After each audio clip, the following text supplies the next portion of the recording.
சேலம் மாவட்டம் கொட்டவாடி கிராமத்தில் இருக்கும் முனீஸ்வரர் சாமிக்கு பௌர்ணமி மற்றும் கார்த்திகை தீபத்தை முன்னிட்டு சிறப்பு பூஜை நடைபெற்றது. ஓம் முனீஸ்வராய போற்றி, ஓம் நீரானவனை போற்றி, ஓம் நெருப்பானவனை போற்றி, ஓம் பூமியானவனை போற்றி, ஓம் உயிரானவனை போற்றி, ஓம் முனீஸ்வரா போற்றி, ஓம் முனீஸ்வரா போற்றி,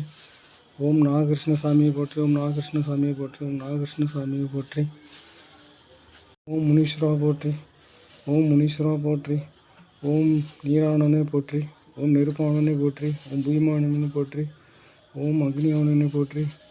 ஓம் ஆத்மானவனை போற்றி, ஓம் காக்கும் கடவுளை போற்றி, ஓம் முனீஸ்வரா போற்றி, ஓம் முனீஸ்வரா போற்றி,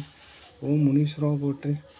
ஓம் நாககிருஷ்ண சாமியை போற்றி, ஓம் நாககிருஷ்ண சாமியை போற்றி, ஓம் நாககிருஷ்ண சாமியை போற்றி.